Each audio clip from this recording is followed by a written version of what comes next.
Racing isn't easy, but experiencing it is. iRacing puts you in the driver's seat with the industry's leading sim racing game. Drive on laser scan replicas of the greatest racing circuits from around the world. Go head-to-head against other drivers chosen by skill-based matchmaking to ensure competitive racing at every level. Compete across all your favorite series. In officially licensed cars, engineered to deliver the most accurate driving experience possible.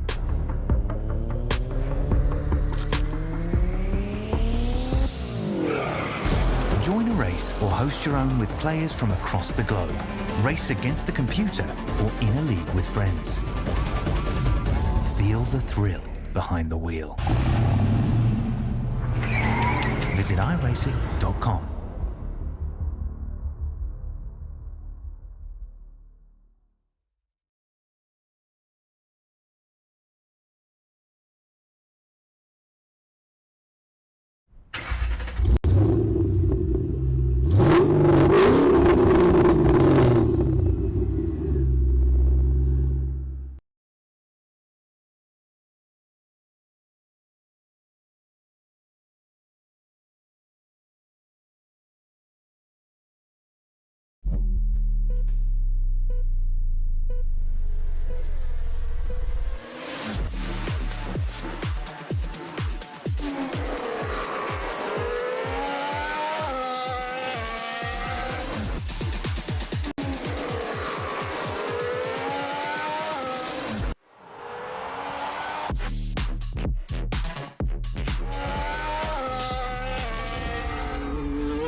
Good evening, good morning, good afternoon, ladies and gentlemen, and welcome back to Infinity Broadcasting, and welcome into the Racecraft Simulations V8 Veterans for the Split 2 action of Season 27 here. Round 4 this evening as we find ourselves for the first time in, well, Western Florida, out in St Petersburg Street Circuit, home course of the IndyCar Grand Prix here in St Pete, as well as some IMSA and Michelin Pilot Challenge action as well. Hamish Munro here with you alongside Brett Fisher as always, and Brett, we have the opportunity tonight to add another street circuit to our cornucopia now of street circuits here in iRacing. Big word, big pull, big word. And it's super exciting. This is a street circuit that I have been wanting in iRacing for a very, very long time. Severely underrated in terms of how this track flows and how nice it truly is to go racing. Built upon an airport here in St Petersburg, Florida, and as well into the streets of St Pete as well. It's a great place to go racing, Brett, and for tonight we get to go racing for 52 laps, 150 Ks for the very first time here in St Petersburg, Florida. Unbelievable. That's all I've got to say is that you either love or hate this place, I'd reckon. The concrete jungle again, the walls are tight, the racing's, pretty hectic. It's going to be a great one tonight. I've got a feeling in my bones. Well, I've got a feeling in my bones as well. I mean, street circuits often bring a lot of chaos, especially when it's the first time we're running them as well. Of course, for this season and the calendars of which we find ourselves running around 4 different street circuits, of course, and I've just realised I forgot to do the schedule graphic for this week. We're not racing at Road Atlanta. We're racing at St Petersburg here this evening. But yes, of course, 4 street circuits this season, 3 of which are proper street circuits within the cities of their states. Bathurst, of course, was one of them, that being a country road street circuit. We're into our first proper concrete barrier central city street circuit tonight in St Petersburg. The next time we'll be at a street circuit will be at Long Beach in round 6, and then we'll end out the season at Adelaide in round 10 as well. 52 laps tonight, 150 Ks. I believe what this means is, Brett, is that Coda West will change to a 200 kilometre race based upon what the changes were made last week at Road Atlanta, of course. And coming into tonight's race as well, the points have been shaken up. Chris Blanchard now leads the championship on 505 points to Gary Buckland and Stephen Kokoschke in P2 and P3. Andrew Hoffman, Roy Clark, Bruce Tannick, Brett O'Brien, Ron Allen, Brett Horsell and Nathan Favero make up the top 10 at this stage. Matt Monday, though, is equal on points with Favero at this point in time, as is Bruce Tannick and Brett O'Brien, both on 450 points apiece within that top 10. No drop rounds have been counted yet, but after tonight we will count 1 drop round in the points graphic going forward. So it'll be interesting to see where the points truly lie when we take away 1 poor round from everybody and where that positions them in the grand scheme of things for this season as well. But, as we said, Brett, St. Petersburg, it's concrete barriers galore. It is the Florida Long Beach, really. I mean, that's what it's like. It is, you take everything, in my opinion, that's great about Long Beach, take everything that's great about Belle Isle, and you put it together and you find yourself at St. Pete. That's my particular opinion about it. I know not everyone's going to share that opinion, Brett, but it's one that I'm excited to see firsthand with the supercars running around it. Yeah. Oh, look, it's going to be intense. It is just going to be intense. The bumps, just the way you actually had to throw the car around a little bit, things like that. It is going to get hectic out there. Looking forward to it. I've already said that. Now starting to repeat myself. Must be mean I'm getting old. But have a look at those Bretts. Those Bretts are absolutely smashing me this season. I can't believe it. I've had a couple of bad runs, but anyway, hopefully at the end of the round, we'll see whether they've realised it shouldn't be the Brett Fisher Trophy. It can be the Brett Horsell or Brett Taylor Trophy this season. So they're putting that into it. Well, look, I was saying off air, the Brett Horsell, what a cracking run he's having so far this season. 9th place, and he's looking strong. He is. Brett Taylor as well. And this is not going to forget a lot of the other guys out there having good runs as well. So, but I'm just talking about the Bretts at the moment. Well, right now it's up in the air of who I think are going to be proper challenges this season for the championship. Yeah. I have got 3 names to my head at the moment who I think are almost locked in to be contenders this season. From what we've seen thus far, Gary Buckland, Stephen Kokoschke, Michael Schreier, they are really becoming the class of the field in terms of how we compare every single driver. There has been some bright moments, so for some, obviously, Chris Blanchard, Andrew Hoffman, had some positive finishes. Roy Clark's been doing well, as is Bruce Tannick too. But we're really only going to know who the proper challengers are once we've been through those 2 drop rounds when we get out to round 7. And that's when we're going to really know where it lies and who is within the best of the best this season as well. Warm-up session has just begun, so drivers are preparing themselves for what is to come here this evening. So great to have you all joining with us here tonight on both the V8 Veterans and Infinity Broadcasting channels as well. You can help support us by clicking the like button, the subscribe, the bell icon too on both channels, so you're notified whenever we go racing. Coming up on Monday over on Infinity Broadcasting, we've of course got what would be the first points-paying round for Highside Motorsports when they have the Battle at the Beach 200 over in Daytona. It's not too far here from St Pete, just across the state, Brett. And you're at Daytona pretty much from St Petersburg. So, we've hammered the states. We've hammered the states this season. I tell you that we have. We just given it an absolute flogging. Anyway, it's all good. Well, maybe that means we're going to get more of a European feel for next season. What does this man need to do tonight? Stephen Kukoski. He's had an up and down run so far this season. It's P2 or P3 in the championship, but we know he's strong. We know he was carrying momentum off of last season. This is now the beginning marker of that championship building point of the season, Brett, where if you can have a strong run in the midway point of the season, carry that momentum, often at times you will go on to win the title. So this tonight has to be the first domino that falls for you to challenge for the title. You've got to do well here at St Pete.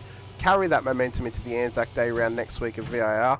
Carry that into Long Beach. Carry that into Coda.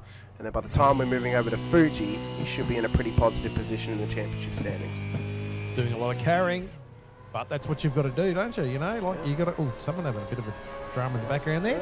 Stephen Kokoski just getting himself warmed up for the start, trying to get off the line and just testing himself out there. These boys, he just having a bit of a run through the track. Yep, Ben Brook and Brendan O'Brien. So Brendan obviously he's averaged the most positions gained this season, but that's come about because of he hasn't managed to qualify quite as well as his pace would dictate thus far this season, but he's even admitted himself he struggles with one-lap pace, but he really thrives with race pace. Ben Brook, though, has been an outlier for me this season thus far. Brett, round one, a great performance, and even throughout the last few rounds as well. Could be a cheeky dark horse tonight. If there's chaos amongst it, he could be one to take advantage if he can get a good qualifying position. You cheeky bugger.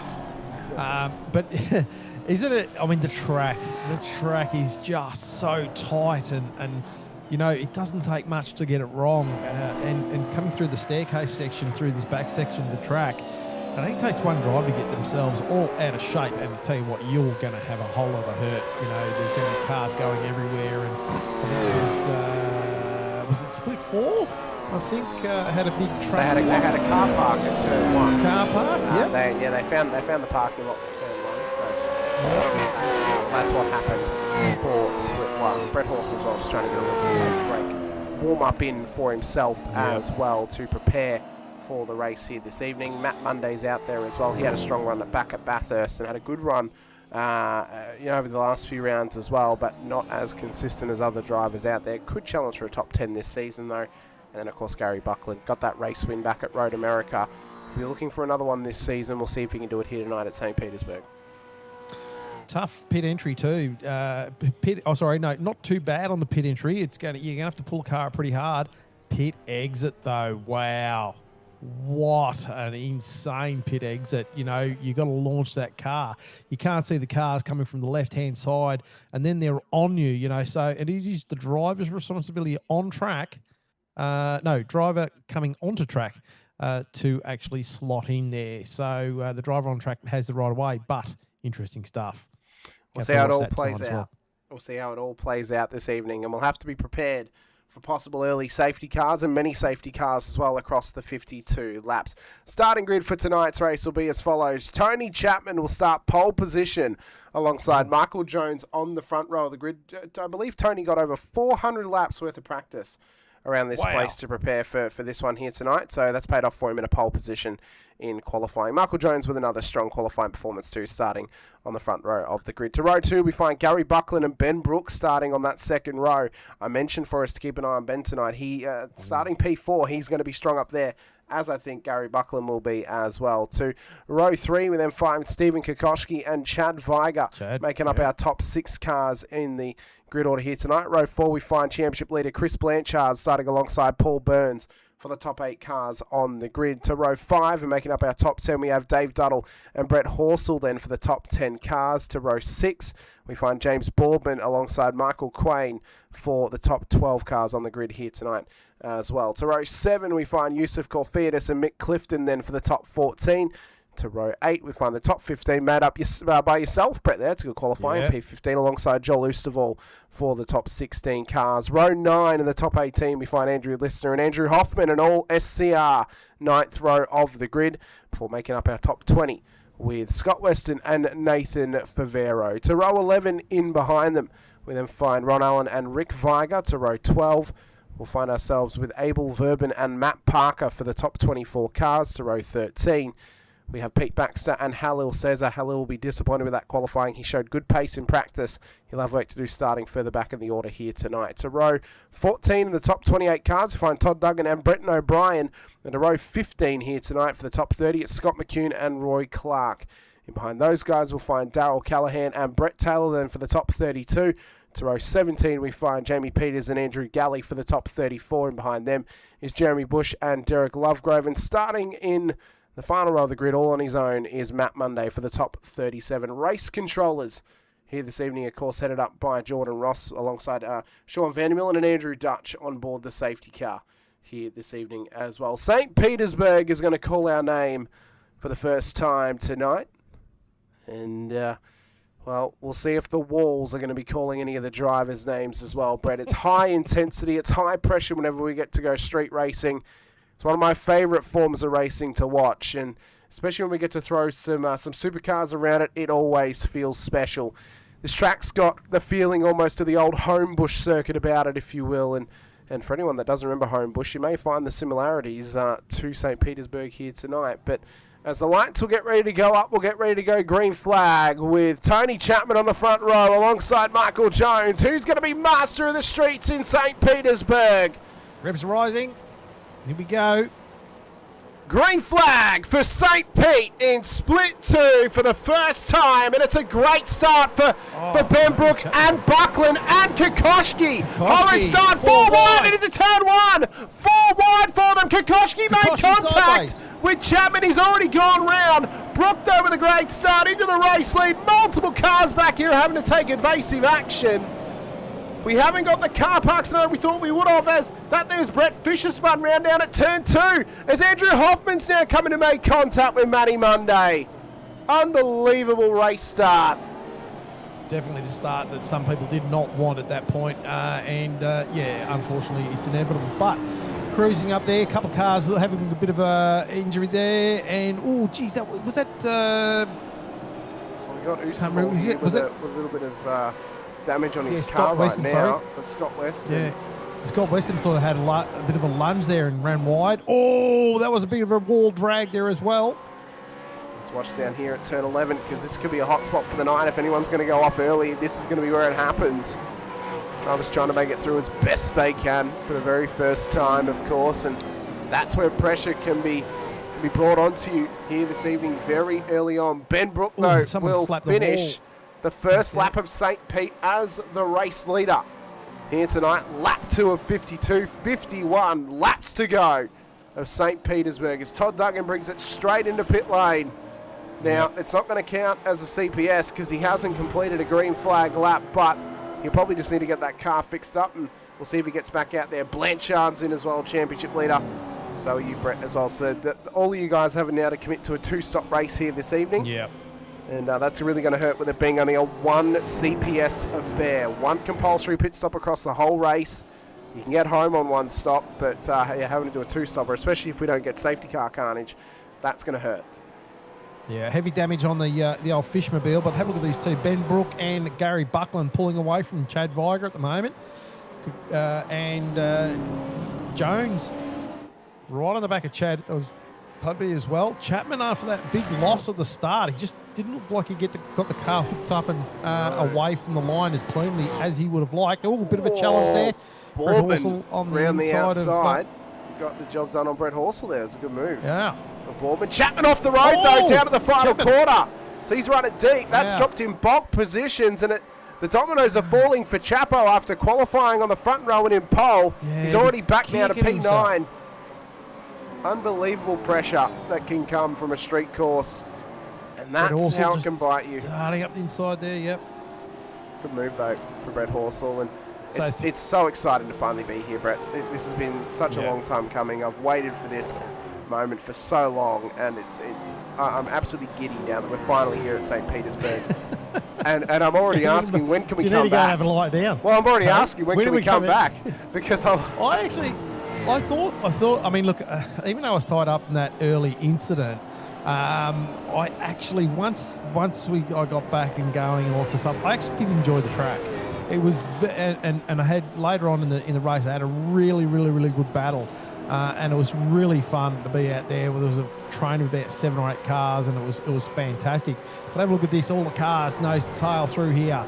Only little gaps. We see probably, what have we got? 1, 2, 3 major gaps before we head back past Kokoschki.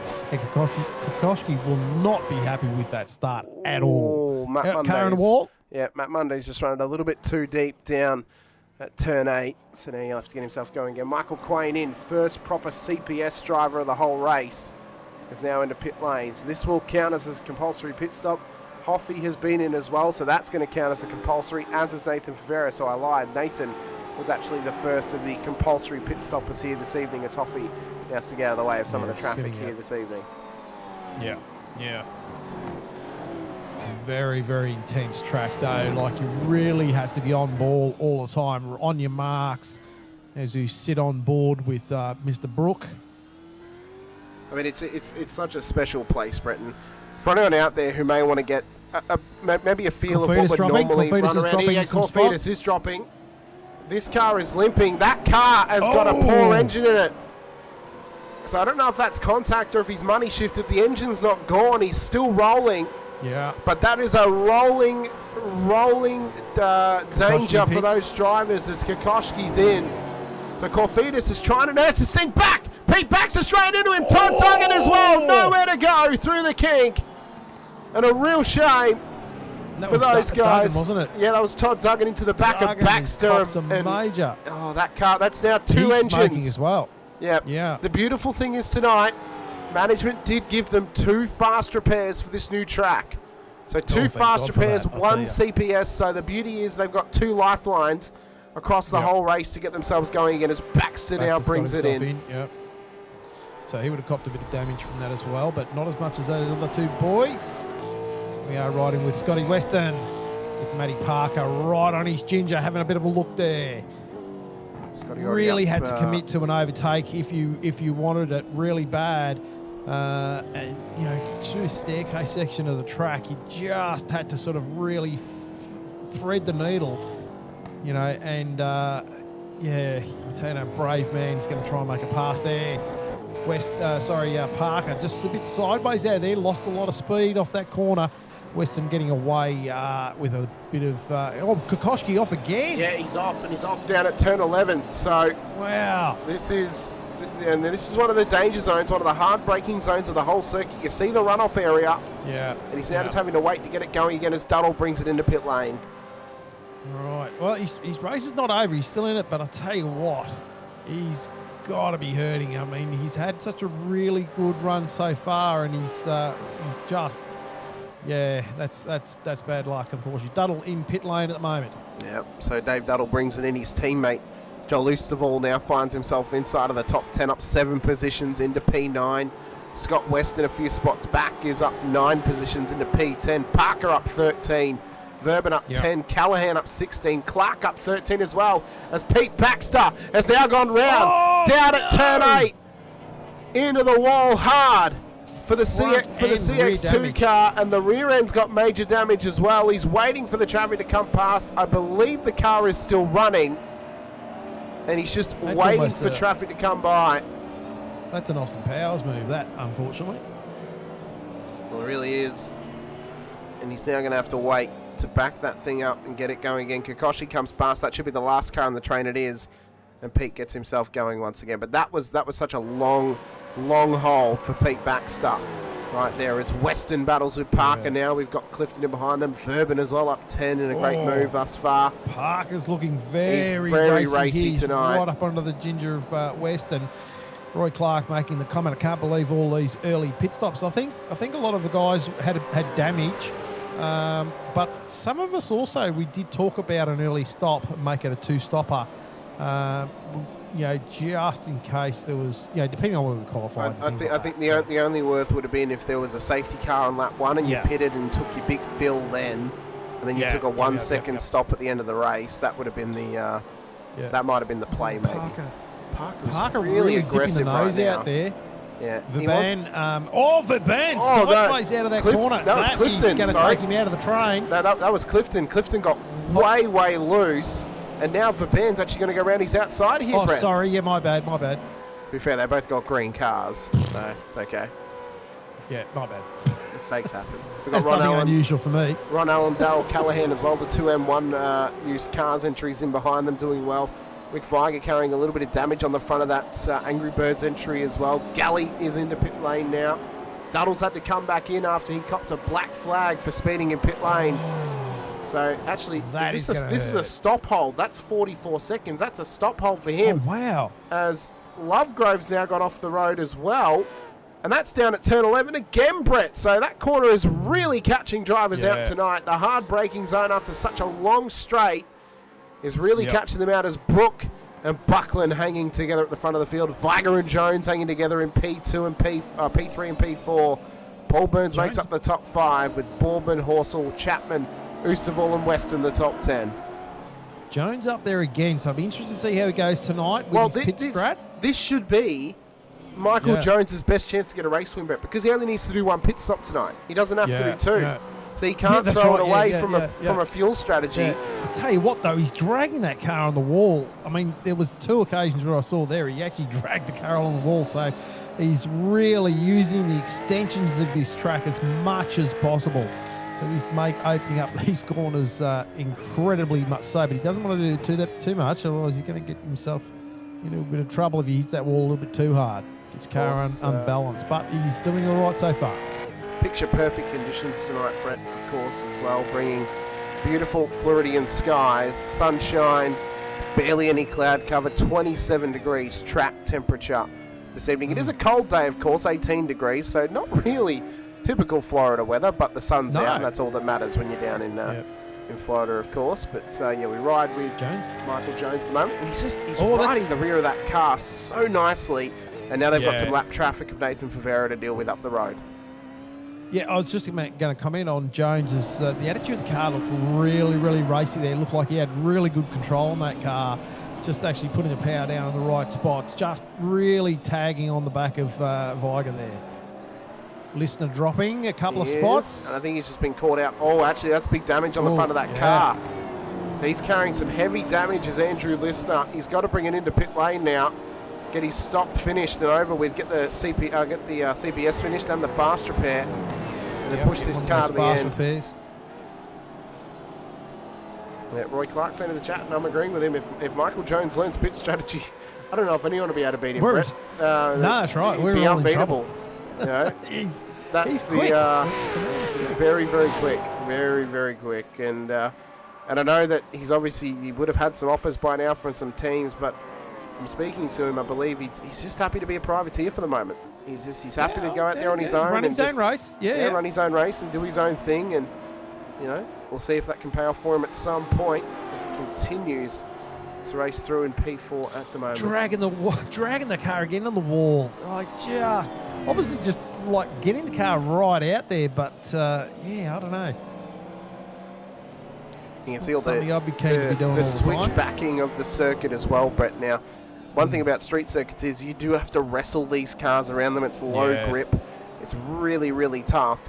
The beauty of St Petersburg is you do at least get the respite of the 3 straights that are around here. So the main straight across the start-finish line, the second straight between turn 3 and turn 4, and then between turn 9 and turn 11, you get that kink straight as well. So there is at least a little bit of time to take a breather and maybe take a drink, but the rest of the lap, you're on it 100% of the time.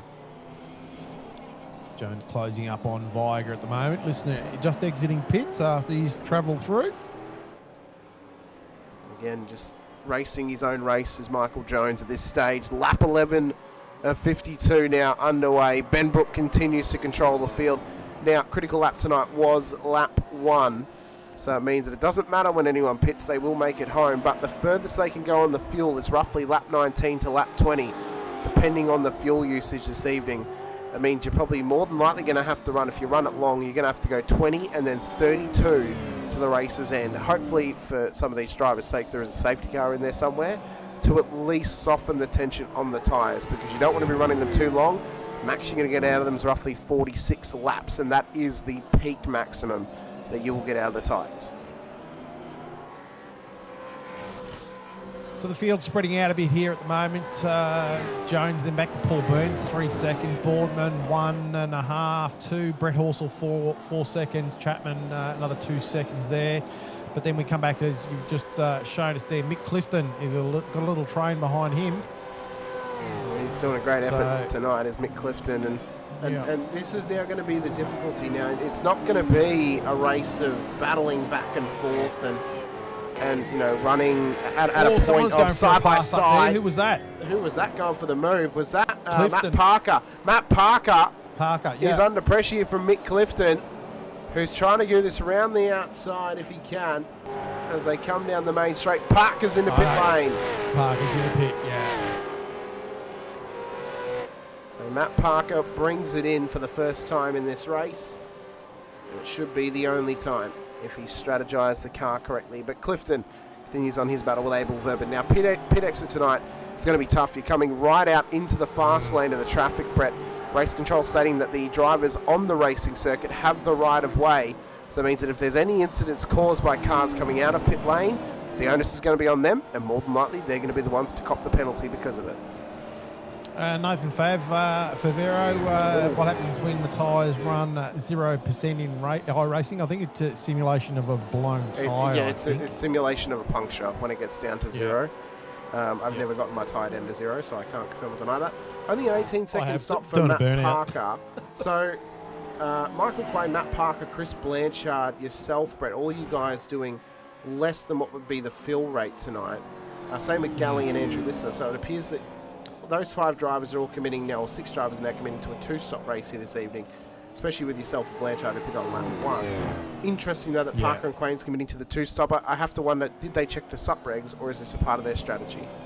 Yeah, that's it. You know, like, I mean, we talked, this is a great little run here. We're watching here Parker and Blanchard. Is it? Yeah, it's Blanchard. No, that's Quain. Parker and Quain. Blanchard's similar. Parker and Quain. Sorry, my bad. Yeah, there's Blanchard there. They're having a great little battle there. Parker right on the back of Quain. My theory on that, obviously, I had a heavy lot of damage. I had to come into pit lane. I didn't want to take a heap of fuel because I didn't want to sort of have the cars coming back around on me, knowing that I sort of, So I wanted to get back out on the track. And I was hoping for a safety car later on in the race to sort of bring me back in the game a bit. So just to answer the point, because Nathan's saying that Van Der Ree had 0 after winning in split 4. It doesn't happen as soon as it hits 0, Nathan, but the tyres will not last very long. Once they hit 0, it will meatball you and give you a puncture when they're at 0. That you shouldn't get a puncture before it hits 0, though. That shouldn't be the case. That would be something interesting that could get added in future into iRacing. But random mechanical failures into iRacing. You know, that would literally be the pot luck of racing here in iRacing, is if they ever added random technical or mechanical failures. That would mean you need to come into pit lane and use a fast repair. It would hurt, but it would just add that little bit more realism again. It's hard enough as it is, though, isn't it? Really? Maybe they need to add random punctures then. Yeah. Or if you scrub the tyre too much, then you get a puncture. Yeah, or if you curb bash. If you curb bash, if you put a flat spot on it. As Michael Quain has just gone off the road down at the final corner, and he's actually going to come straight into pit lane. But I wonder, was there contact there? Because Matt Parker's just come past him. We'll have to look at that in the post-race highlights, Brett, because I don't know. Based on where he was on track, I don't know if he did that on his own or not. I'll have to check it out. Roy Clark, Khalil Cesar battling away. Both these guys trying to fight their way through the field after a poor qualifying. Up 14, Cesar up 9. They've both done a great job. Front end of town as well. Ben Brook still controlling this field. Gary Buckland just happy to sit behind him at the moment in P2. Chad Viger, though, has been getting hounded by Michael Jones for the last probably the last 14 laps or so, Brett. It's unbelievable how much pressure the Viger's been put under here from Jones, and to withstand this is fantastic from the previous multiple-time race winner. Yeah, I mean, doing really well there. Jones just really hounding the back of him, and actually Gary Buckland too, having a great run, just keeping nicely in contact with Brooke there. Starting to fall away a little bit now, but so far 15 laps. He hasn't dropped, from what I've seen, less than a second away from the back of him, so he's really staying in contact there. We've got Sean Palmer asking, can we have a look at Hoffy's tribute? Paint, please. We can do. He's in and amongst the pack of cars right now that are technically a lap ahead of him. Here he is, rolling on past. So it is as a part of a tribute, of course, to his not only his nephew, Dame, to Dane as well. Oh, actually, it is the car off. That was Ron Allen. Ron Allen's off down at turn 11. So that's another and car. Damage. Yeah, big damage on that car. So he's hit the wall down there. He'll have to nurse it back into pit road. Luckily, he's not too far away. He's just waiting for the traffic to come past. We will get back to Hoffy's car in a second to show that off, I promise you. Ron's finally got that going again. Oh, that's a rejoin. That is a rejoin right next to Dave Duddle. And now he gets going once again. Wow. So yeah, this livery is in tribute not only to Dane, but I also believe all those that are fighting in Ukraine as well. So yeah, that's the paint for Hoffy this weekend. I'm unsure if he's running it on Anzac Day or not. As Todd Douglas lets that traffic pass. So Hoffy trying to run strong here, but the problem is he's going to have to let Mick Clifton and Abel Verben go at some stage because they're trying to battle with Scott Weston to get themselves inside of the top 10. And if Hoffy starts holding them up, they're not going to be very happy because they want to get those cars into the top 10. May need to commit to coming in a little bit earlier than what Scott does just to try and maybe maximise an undercut opportunity here tonight.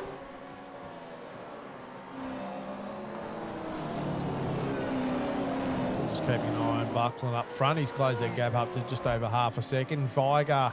Jones now past Viger too, so there you go. There's a change. Jones in the third spot at the moment. I wonder if Chad's just let him go just to maybe take the pressure off him a little bit and hope that Michael can just get by, or if Michael managed to make the move stick or not. But he now finds himself in P3. Chad's last lap was a 1:16.834, where Jones's lap was a 15.557. So the second and a bit faster. Yep, significantly faster for Michael Jones. So maybe a mistake of some stage or some case for Chad Viger. That's what's caused him to drop position. But Michael Jones is on the move now to chase down the top two, Gary Buckland and Ben Brook. We're on lap 17 of 52, about to approach lap 18 as well. And we're preparing ourselves as we've just gone past the third of the way marker here tonight, Brett. The man on the back of Clifton, he's been chasing him down there as well, so he's just fairly, 0.3 of a second behind him. Oh, sorry, James Boardman. James Boardman, who was up inside the top 10, has gone off down at turn 11. And that car's hit the wall. That's big damage. Yeah, that car's hit the wall, Brett. And you can see the front end barely hanging on. In fact, it's about to come off. So that car that was running in P6 after a great start tonight, he's having to try and wrestle this thing back to pit lane, get out of all the other cars' way if he can. That left hand's not going to turn too good either. No, it's not. That left hand. He's got to let Callahan go, he does. And he'll have to bring it straight into pit lane. Nicely, he's got across. He's got the car across, so he'll get into pit lane nicely. That would have been horrendous for him if he missed pit lane then. Luckily, he managed to get that in there. Clifton doing a great job here tonight, of course. P10 on the road now, thanks to that one. So he'll still hope that Hoffy can get out of his way, because that's the way he can battle for P9. But, of course, Hoffy doesn't need to move over for him. Mick just needs to try and make the pass. Hoffy just can't defend it. So if he at least goes for the move, he'll be guaranteed it. But it's about getting close enough if he can. Hoffy's running well, though, with these cars. He's not actually holding him up at any stage. He's not losing any time to Weston, so that's paid off for him. Parker's coming now. And I actually think this might be a drive-through. And I think the suspicions may have been correct. I think he may have made contact with Michael Quain, so that's why he's driving straight through pit road. So that's only going to drop him down the order now to get this car fixed up. So, and with having to do another pit stop tonight as well, I don't think Parker's going to get the result he may be hoping for this evening, but time will tell. But he still needs to do that second run through pit lane. Pretty racy out there too. He did. What may have been if he had done the one stop instead of going for a two-stopper here tonight. Front two, though, still running strong. Lap 19 of 52. Scott Weston is now into pit lane. Yep. So that's released. Mick Clifton couldn't have come at a better time. Rick Viger, Roy Clark, Halil Cesar all in pit lane as well. as they prepare themselves They're for starting this stop. Oh, Halil Cesar. He's gone a little bit too far. He's had to roll it back. That's going to cost him big time in pit lane. Did I see Viger there as well? I have to reverse it up a touch. I'm not sure actually if he did, but I don't know. That's going to cost Cesar time. He was closely running in behind Roy Clark. That's not going to be helpful at this stage of the race. Mick Clifton, though, is now hounding the back of Hoffman, so he wants that SCR car out of the way. He goes straight up the inside. Verben does it as well. Not much room to go for that one, but Verben had to do it. He had to go with Clifton. Yeah, and he knew as soon as Clifton was alongside him, the door would be open. There wasn't enough time. As Ben Brook and Chad Viger are now into pit lane as well. So P1 and P4 on the road. Burns as well. Into pit lane. Brett Horsell burns into pit lane as well. So Gary Buckland now takes the race lead at St Petersburg as we've hit lap 20 of this race. And drivers are fighting tooth and nail for position. Osterwell in pits as well. So Clifton. So some of these drivers have managed to actually go a little bit longer now as Ron Allen is off the road at turn 11 again. Same spot that he hit previously. Wow. That is not what the doctor ordered for Ron Allen. No. And that's 2 times he's been into that wall. Still needs to do his first pit stop, but that's cost him bulk time now to the rest of the field. Yeah, that's obviously just having a bit of a brake lock up, I think, and just smacking that wall. He's going to take another trip down pit lane. I was going to say memory lane then, but maybe it is a bit of memory lane for his. Well, this is his first run down pit lane. He hasn't been down there just yet, so I'm actually surprised that a lot of these front-running cars have managed to go 20 laps, so they're obviously using that little bit less fuel than some other cars out there. And into pit lane comes Buckland and Jones. We suspect Chapman will come in as well. Same for Clifton and Callahan, O'Brien, McCune and Bush. As Chapo comes in. So that's a good move for him just to get straight into pit lane. Waiting for Mick Clifton to come in now as well. Abel Verben has already been in to pit lane, who he was battling with. He's actually trapped in behind James Boardman right now, who we saw in the wall a little bit earlier on. So Verben not getting the clean air that he may have wanted. Chapman, Clifton, Callahan and McCune in. O'Brien as well. Swallowed them in as well, of course. For Brendan O'Brien, he's averaging the most positions gained this season, and starting out a P28 tonight, still another great opportunity to gain bulk positions once again. So he has become the passer of the hard charger of the season thus far. The most positions gained across the first 3 rounds, leading into round 4 tonight. Ben Brook is back in the race lead. Gary Buckland and Jones have come out right on his tail. Overcut works an absolute treat at St. Pete, and it's nearly worked for them to steal the race lead from Brook, but it hasn't paid off this time by. I'm going to keep my eyes on Jones because I reckon Jones has got some pace. Obviously got past Chad earlier in this race, but I think he's got some speed to burn, and I think he's going to be hounding the back of Mr. Buckland big time coming up. Just to confirm as well, Todd Duggan's out of this race tonight thanks to a ping flag, unfortunately, so he got sent back to pits and he's now out of the race this evening. So no points on offer for that car. That's a car on the wall down there. Was that Dave Duddle? It was Dave Duddle down at turn 11. So another car has overextended his run. He waits for the traffic to come past, gets himself going once again. Nice rejoin. But more and more cars are getting just stuck down there in the wall as Paul Burns is off the road and into the wall at the final corner. That's big contact for Burns. That car is stuck there. And this could be a safety car because that car is not moving. I don't know if that was a brake failure or something. He's blinking there. He's having some issues, so I have to wonder if it might have been a technical issue on the side of the sim if he's blinking that badly, but that car is stuck. Yeah. And we're waiting race control's call to bring out the safety car, but you'd have to assume it's going to be. It's in such a dangerous position. What it means is all those drivers who had to commit to the 2-stop tonight will now get that pit stop for free, and they're still going to be towards the back of the field, but it's nowhere going to be nearly as hurtful as what it would have been if it was a green flag stop. No, 100%. Yeah, it came in at not a bad time, I must say. Well, imagine it had come in when those front runners needed their stops.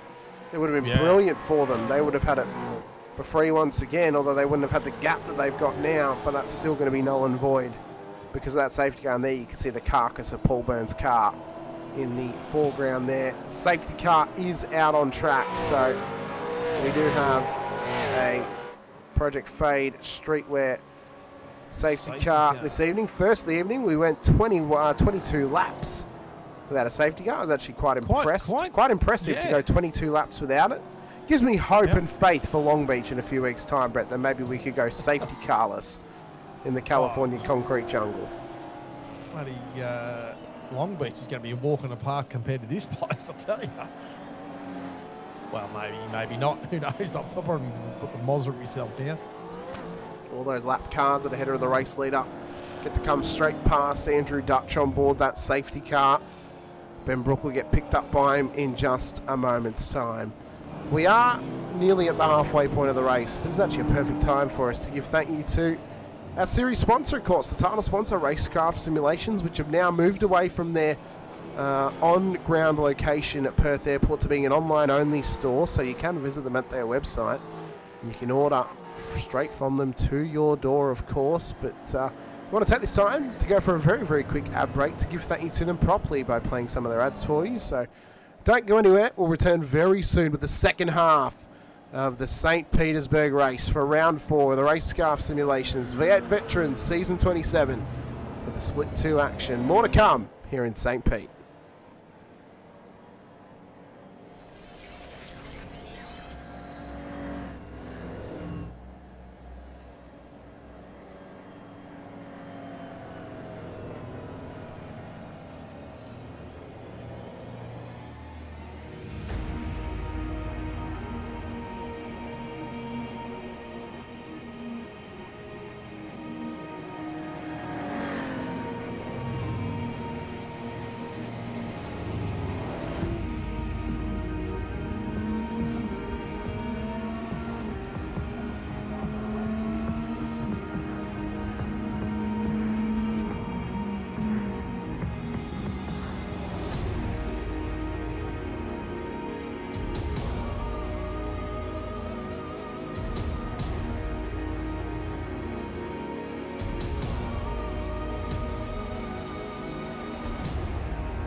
Welcome back into the Racekraft Simulations V8 Veterans action for Split 2 here in Season 27. Round 4 tonight out at St Petersburg as we prepare ourselves for the second half of this race. Safety car is out there at the moment, Brett.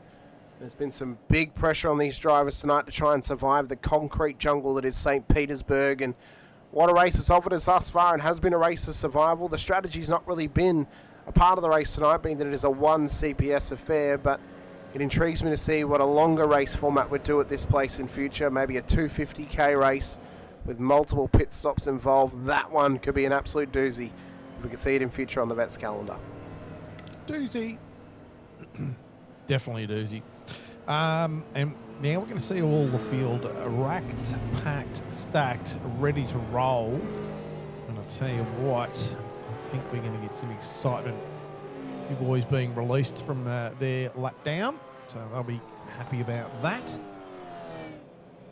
But this is going to, I just get this feeling this place is going to ignite a bit more after this safety car. Now, does safety car breed another safety car, or do we see a nice little clean run to the end? And it's not a short run. We're only just prior to halfway, still another couple of laps to halfway distance. So still got a lot of laps here to go, Hamish. Yeah, still so many laps, of course. I mean, we've still got 27 laps to the end, so we are literally going to go green flag right on the halfway marker of this race, Brett. And we're just waiting for some lap traffic to come past the safety car. Yep. How was it out there for you in and amongst the field? I mean, obviously this track being brand new, having to get used to it, but also used to where the passing opportunities are. How was it for you though on board the car this week, racing around here for the first time? Well, like I said, I was obviously disappointed with the start, being, had a bit of a whoopsie there and being shuffled to the back. But I enjoyed the track, and as I said before, the racing that I sort of got amongst at the moment, or sort of after the safety car, it was quite exciting. I enjoyed it great. It was a really, really close racing, nose to tail. Quite frightening in some spots because you couldn't really see your brake mark points or your entry and exits and stuff like that. We're about to get going. Actually, are we away already? He's kind of taken off there. I believe he's about to go now. There it is. Green flag. And he's put the foot down out of the final corner as Ben Brooks. So Frog Leap Juice Racing's Ben Brook is 27 laps away from his very first Vets race win. This man has never taken a win before in the series, and this will be an almighty win and an almighty place to do it, to etch your name into the history books and join those lists of race winners before. But Gary Buckland, well, he spent nearly 900 days between race wins. This time, he wants to make it only 2 weeks between race wins. And he wants to put the pressure on Brookie tonight to get his second race win of the season, and the second in a span of a month for Gary Buckland of Old Mate and Sons, as he looks to challenge for the championship this season. But if a win comes tonight for Ben Brook, we mentioned, Brett, that the midway point of the season momentum is often the championship winning momentum that you need. Ben will be starting his mid-season off perfectly if he can get this race win tonight. Yeah, definitely, yeah. And certainly. So these three. Oh, Jones a bit of sideways around that corner. Now, Jones left. I don't know whether Jones was caught sleeping or just the gap built at that safety car restart. And that's really, Chad Viger has actually just... Jones has moved forward because he had about a 1.2 second gap there at the restart of that race. And he's just pulled away from Viger. And Viger sort of got a bit of gap to Horsell, but Horsel's in 5th spot at the moment. Great little run for Horsell. Now Horsel's up 5. Joel Osterwald up 10. Matty Parker up 17 at this point. Matt Parker, though, did not commit to his second pit stop of the race under that safety car. Crucial mistake for Matt Parker. Because remembering he needs 2 stops to get home because he hasn't got enough fuel on board that car. And he hasn't taken it under that safety car. So this might hurt him later in the race. Definitely. I think that the only hope is he goes long, builds the gap, and then comes in, and that might help him a little bit if he can be the betterment of luck in that one as well. We can see pressure starting to build, though, for some of these drivers off the restart. So they fight their way through the kink of turn 10. Down through turn 11 they come. And we'll see if any of them make a mistake down there. They're doing a great job. Here's tonight as look at that tree. Like we've got the top 3 cars. Then there's a gap to Viger, and then it goes all the way down to Brett Taylor, which is a 1.2 second gap, which is not all that big, and then all the way down to Kokoschki at 26. Ron Allen being overtaken, or something's happened to Ron Allen. Oh, sideways. He's fighting. Damage on the front of that car. Where's he come out the other side? He's come out in behind the lap traffic of Paul Burns, and they continue on here this Jones evening doing the once fast. again. Jones doing the fastest lap of the race. It's a 1:14.077. Doing a great job is Michael Jones with that fastest lap of the race. Now, Callahan Just pull- is the first car, by the way, Brett, outside Yeah. of the top 10 and the first one to be around about a second back, aside from Jones being 3 seconds ahead of Chad Viger. So he's being put under pressure right now by Boardman in behind him. He's got to get a wriggle on, though, to chase up to Mick Clifton and put some pressure on him to make his way further into the top 10 here tonight for Callahan. Tell you what, it takes a lot of commitment and a lot of understanding of what you got in the car to make a dive anywhere on this track. Unless someone makes a mistake, you know, it really takes the big kahunas to actually force a move. I mean, that's my perspective. Some people might obviously think, no, that's not right, but you know, that's okay. But not a huge amount of opportunities for passing. You could at the end of at the start of turn 1, you could possibly, you know, run the car up the inside. I did see a few people doing that and getting a move done there. There are some spots, but you know, yeah, she's all fairly difficult if you don't pick your moment. I think best passing opportunities of the whole track, Brett, probably turn 1, turn 4, down at the end of this little straight here. We have seen turn 9 and turn 8 be opportunities for drivers as well, but you've really got to preset yourself up through the staircases to get the job done there, if you are going to do that. Turn 11 can be a good passing opportunity as well. You know, we haven't seen it tonight, but we've seen it in real life. It is an opportunity to get by, but it is tough. Again, it takes 2 to tango. The other drivers are going to be willing to give it up and survive their own race to let you go. Can get it done at the final corner as well, but you've really got to go around the outside. If you want to make that happen, it's almost impossible in the supercar to get an outside move made. It's such a long hairpin to end out the circuit as well. Darrell's running well here. P11, up 20 positions in this race. He's got Boardman in behind him. He continues to pressure him at this stage. And they look to continue on forward here onto the beginning of lap 30 as Ben Brook now crosses the line. Then we'll stay with this battle over a minute because this is really heating up at the back end of the top 10. And Lovegrove and Bush just swapping places there for a second. Yeah. Those guys fighting further back down the order here tonight. There you see Bush ahead of Lovegrove now. They've got Monday on the back of them as well. Further up, we've got Stephen Kokoschky down the order here tonight as well. Down 23, or down 21, sorry. After that lap 1 incident here at turn 1, and that was not the way he wanted his night to go, Brett. No, definitely not. 22 laps to go, no pit stops to go. He would need a lot of safety cars to get his car back up the order if he was going to make this happen here this evening. Blanchard, though, got down the inside of Andrew Galley and now moves forward to P22 as the championship leader. At this stage, he won't leave St. Pete as the championship leader. It will be Gary Buckland who will leave tonight as the championship leader once again, swapping and changing with Blanchard over the last few weeks. Sorry, just put my headphones out. I don't know why I would do such a silly thing like that. I was just going to mention, actually, Andrew Galley doing great. And he's 23rd at the moment, but up 11 spots. So he started really well down the pack, but just plugging away, just getting the job done. So he's done really well. Ben Brook, race lead at the moment, has got a nice, healthy gap over Gary Buckland. 1.4 seconds is the current gap, Brett. So he's doing very, very well. And once again, it's a similar scenario to when Gary won that race back at Road America. If there's anyone in the field that I think everyone would be okay with seeing get a race win, it would be Ben Brook. I mean, he has fought so hard to get to this point, improved so much over the last few seasons, to go from being a back marker nearly every week a few seasons ago to now being a race win contender tonight. This would be an ultimate way to get his very first race win in the series here out at St. Pete. As you just mentioned there too, Hamish, should it be interesting to find out, you know, has something just clicked? Has he made a setup change in his rig? You know, or updated some gear, or, you know, just interesting to see where some of these, you know, some of the changes come from, or is it just, you know, nutting it out a bit more and having a good old crack? Jones really hassling the back of Buckland, so these boys are going to be really into it. Horsell just getting past, no, side by side with Chad. Yeah, side by side action continues on for those guys, which is he has to great slip to back see. into, Horsell having a great run this season. We mentioned it before, but he's just having a cracker at the moment. Really, same again, like we were just talking about Brook. He's, you know, has he found something? Has something happened? Is he, You know, it'd be interesting to know from the guys, you know, is it something that, you know, is it set up as far as your rig set up? Is it hardware?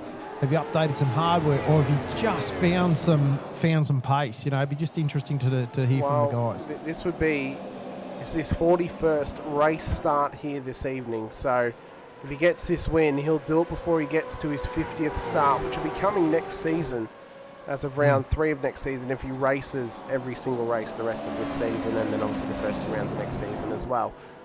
What a way though to do that. Before you even get to 50 race starts, will be an unbelievable achievement for Ben Brook here tonight as well. And again, another name to add to our list of race winners once again.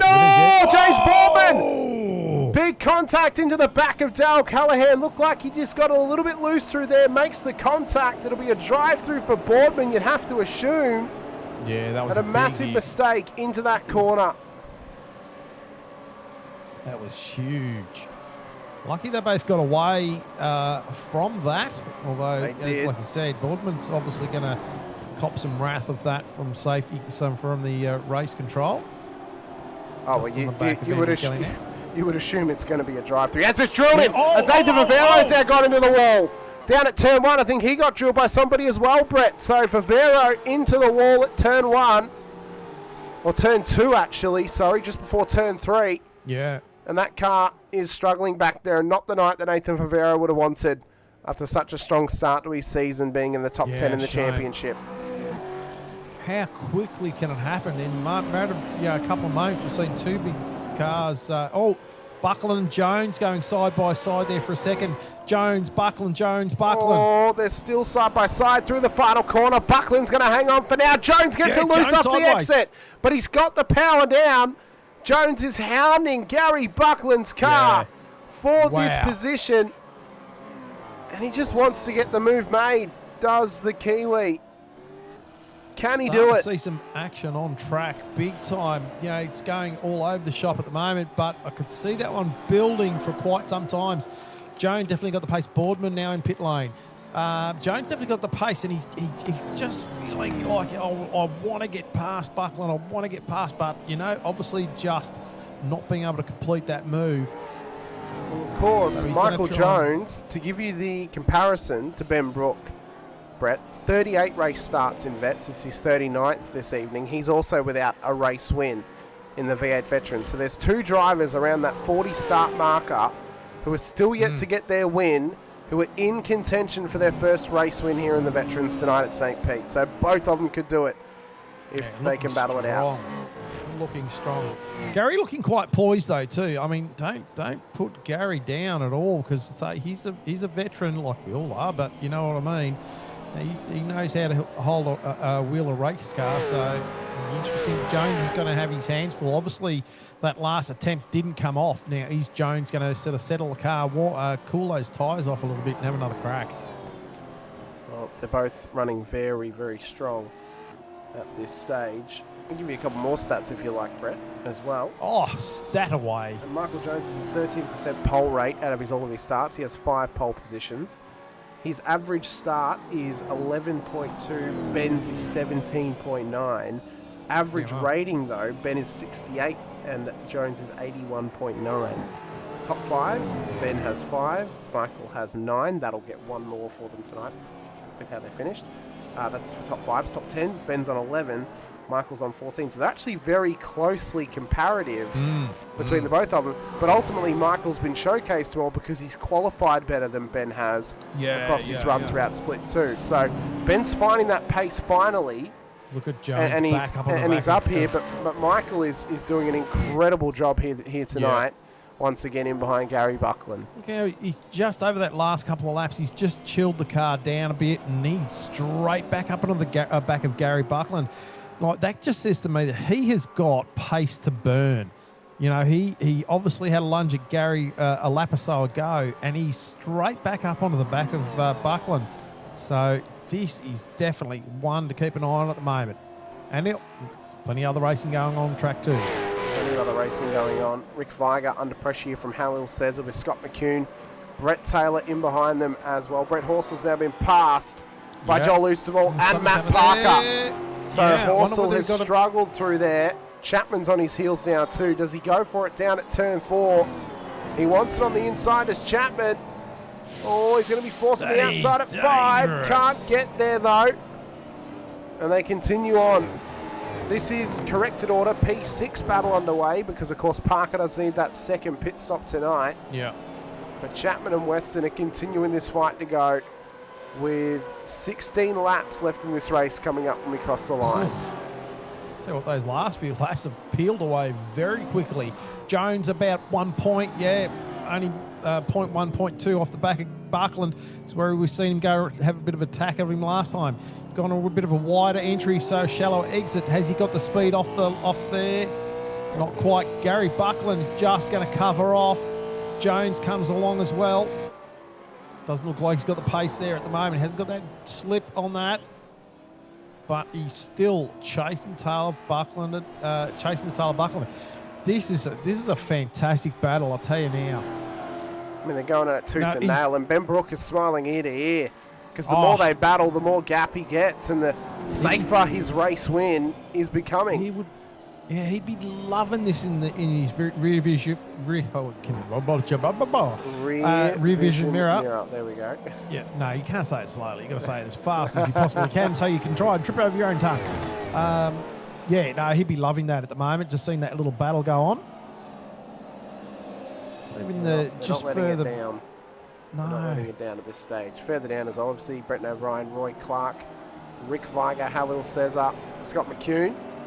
These guys are fighting tooth and nail for position. I mean, a lot of these guys are multiple positions up. O'Brien up 16, Clark up 17, Cesar up 11, Viger's up 8, McCune is up 13, in behind them Taylor up 15, Peters up 15, Callahan up 12 as Chapman has run wide at turn 11, and look at the damage on that car. That thing's, he's got to bring it into pit lane. He's got to get it into pit lane if he can, because this car is severely damaged and it's costing them heaps of time. Right. No, he's to not. Brenton O'Brien, he's not in. He's staying out. What is... Oh, no. Look at the toe in on that front. Well, you can see how fast Roy Clark can get past him down the straight. Rick Viger, is he going to go for it? No, he has to back it up at that point in time. And at this point, Chapman's probably not going to know exactly what he's got. He probably thinks the car's not too bad, and that might catch him out. We can see them trying to get this done. Rick Viger wants to move down the inside down at turn 4. Gets it done on Chapman. Cesar up the inside, gives him a little door. Comes by him. He had to do it. He had to follow Viger when the door was open, because he would have gotten trapped through the staircase section if he didn't do it, just like McCune is now. Blanchard Callahan and Blanchard. Dropping. Oh. Callahan and Blanchard. Matt Monday's down there as well. Multiple cars caught up down at the staircase section, and they're all into it down here as they still go side by side. Oh, big door! Through turn 9 they go, and they're still going at it. Unbelievable. Wow, that was huge. As Parker finally comes into pit lane for that second stop.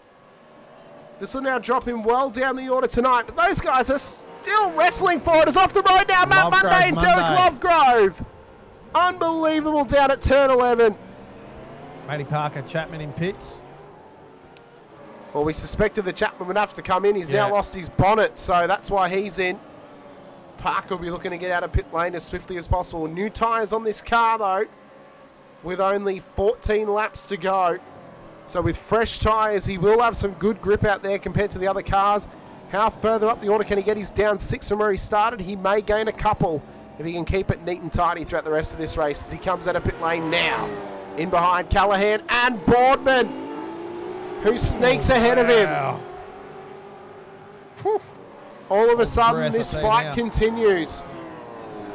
So look at that. Boardman and Callahan, who made contact earlier in the race, their fight now continues on in this one.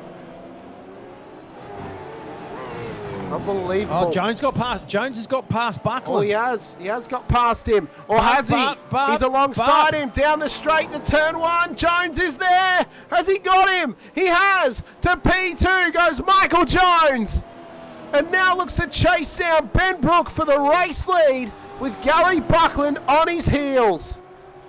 Yeah, I wonder whether Jones now can close that gap to Brook. this'll show what sort of car Jones had underneath him. If he can close that gap, it's already bouncing underneath the second too.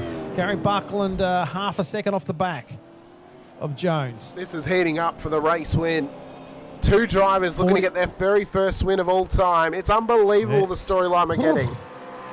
This is fantastic. Coming from the track that we, maybe some people were thinking was just going to be an absolute slaughter for cars, and for some it has been, but this has been very, very entertaining so far. Lovegrove in pit lane.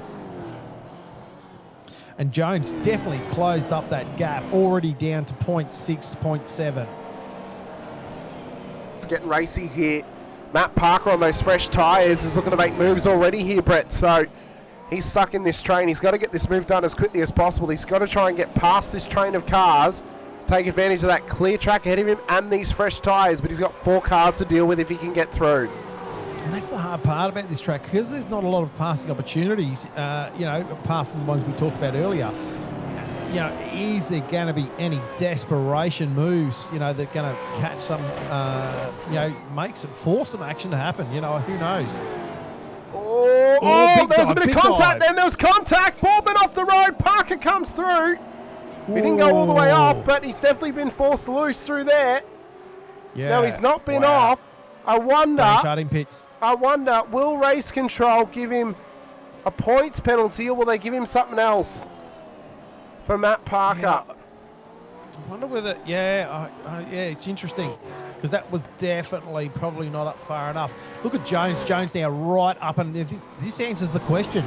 Jones has still got a lot in that. Just clips on the grass. Got to be careful doing that, because he can make a lock up on there. But he is right on the tail of Brook now. This is going to be an interesting 11 laps. Yep. 12 laps. It'll be 11 laps to go now when we cross the line. Yeah. So I mean, the fact that we got 2 guys who are so close on their stats in the series, both of them around about 40 race starts, looking for their very first race win, and it could come here tonight at St Pete. Jones is looking racy. So racy, yeah. But Brook's been able to save his tyres, Brett, because he hasn't been put under pressure throughout the whole race in terms of battling pressure in behind him. So for Brook, I would argue he's probably got the fresher tyres than what Jones has right now. And look at Buckland. Buckland's there, ready to pounce as well. Jones has really hammered that car. Like, he is just, what he can get out of the car is just unbelievable. How much he's really pushed that car throughout this whole race. It's just unbelievable how he has been able to manage to sort of do that, getting past Gary and now chase down Ben Brook. Is that right? Yes. Yep, thank you. And really take it to him. So, you got to think, is some stage Jones going to, run that car out of exhaustion, and Gary might get the chance to sort of chase him down, or has he got more in the tank that he can actually pass Brook at this stage? Well, of course, Ben Brook would not be the first Frog Leap Juice Racing driver to win a race here in Split 2, of course. Jones! Jones is right up on him. Can he get this move made? Through there. So much pace, so much run. And he can't quite get it just yet. So as I said, though, oh my God, look at Buckland on the outside, down at turn 4. So Buckland's got pace there as well to burn. So, is Brook just holding these guys up just a touch now? Looking at their times, just scrolling up in a second. Well, his fastest lap is only 1/10 of a second slower than Jones's fastest lap. And his fastest lap is on par with Gary Buckland. So he is on pace with these guys. But Jones has definitely got more pace right now. Oh, it's incredible. Unbelievable stuff. We've got 10 laps to go. St Petersburg has turned it on for us, as I suspected it would, Brett. I'm sure other drivers or people out there were questioning the track choice. I knew it was going to be great. And it has really lived up to it tonight in how good the battling has been on track. And it excites me for the street races to come at Long Beach and Adelaide. And what more could you ask for? Oh, not much more at all. This battle has been absolutely epic, but I was just watching the lights of McCune, Taylor, Peters, Gully, Listener, myself. That has been quite, that little pack there has been orange and yellow for quite some time. So this has been a fantastic little battle pack as well. This train is really fighting hard for their positions here tonight. The point I was making before, Ben Brook wouldn't be the first Frog League Juice Racing driver to win a race here in Split 2. Previously, Rick Sibra has won multiple for that team. For that update there on Callahan. Of course, McCune getting sideways out of there. That's going to hurt him on the run through pushing here. Hard. He is pushing very hard. Is Scott McCune. Brett Taylor's on his heels. Jamie Peters as well. He's trying to chase down a little bit of damage on the front of that Lone Wolf entry for the 95. Previously ran the 950 in the series, did Peters, and now that he's back this season, he's taken number 95 to his name. And with Andrew Galley and Listener fighting away, Battle of the Andrews here with Brett Fisher and others. We could have a Battle of the Andrews as well. We got 3 Andrews in the field. Can. Yep. Andrew Hoffman is winning that one right now, being up that he's in P4 in the championship. As Halil Cesar has just dropped, and I think Halil Cesar is gone. He was in behind Rick Viger in 2 weeks in a row. The internet gremlins have caught him again. And with less than 10 laps to go. Jones closing on Brook. He's right on him, down towards turn 4. Oh, and now supporting a bit of damage too. Yep, so he's been bumping him, I reckon. There's been some bumping happening between them. So Brook is hanging on for his life. Yeah. This is the pack we've got to watch. This is the battle for the race win. And it's going to come down to these 3 drivers. Jones can smell blood in the water, but I'll tell you what, Gary Buckland just hanging right in there, knowing that if there's a big challenge and anything happens between these two, he's going to be right there and just gobble it up. Brook just getting a little bit squirrely out of that turn there. This is fantastic stuff. He is pushing this car absolutely hard. We've got Pete Baxter, the lap traffic ahead of them to deal with momentarily. Michael Jones is trying to get some clean air to maybe get this car past, but he pulled out a little bit too early, maybe just feigning the move a little bit here. Matt Parker, by the way, I think he was told to redress to James Boardman. He hasn't redressed. He's been given a black flag by race control. Yeah, right. So Matt Parker has to commit to a drive-through. Ben Brook covers the inside. Jones looks for the outside at turn 4. Can Brook hold on to the race lead? Still side by side through 5. Turn 6, they tighten it up, but Brook is bleeding right now with Michael Jones on his heels. Have a go at that. That was just unbelievable. Oh, Michael Jones! Michael Jones sneaks by to the race lead. Michael Jones gets by Ben Brook. Watch for Gary Buckland as well. He can't quite get there, but Michael Jones into the race lead. Unbelievable stuff. We have got 6. Go at that. We've got 6 laps to go. We've had another change for the lead. And Michael Jones now leads this race up 1 position from where he started it. Oh, he's having to come into pit lane. Michael Jones is having to come into pit lane. What? And is it a drive-through? Has he got a drive-through for incident limit? I have to wonder if it's an iRacing black flag. Joking. Because he was straight in and he's driving through. I don't think he's stopping. Surely not. Oh no! No, he's made the mistake. He's thought it's a 2 CPS race. Oh. And he hasn't got up on the jack, so this is actually a stop hold. So he's actually got a stop hold, Brett. So I wonder, did he either not serve a slowdown? He's out. Oh, he's out now. So he did. So he has been through for a service. So he thought it was a 2-stop race, not a 1-stop. Oh my god! Oh my god! He's just thrown away a race win, and he's handed it straight back to Ben Brook. I cannot believe after the way he drove just then to get the car in the front. I was about to say he has just driven the pants off that thing, and I'm lost for words. I really am. I mean, good luck, fantastic for Ben Brook and Gary Buckland. I'll tell you that right now. These boys would be just cheering, but holy crap balls. It's also helped Chad Viger, who's now onto the podium, not even thinking he was going to have a chance of it tonight. We've got 5 laps to go, and all of a sudden Ben Brook's dreams are alive once again for his very first race win.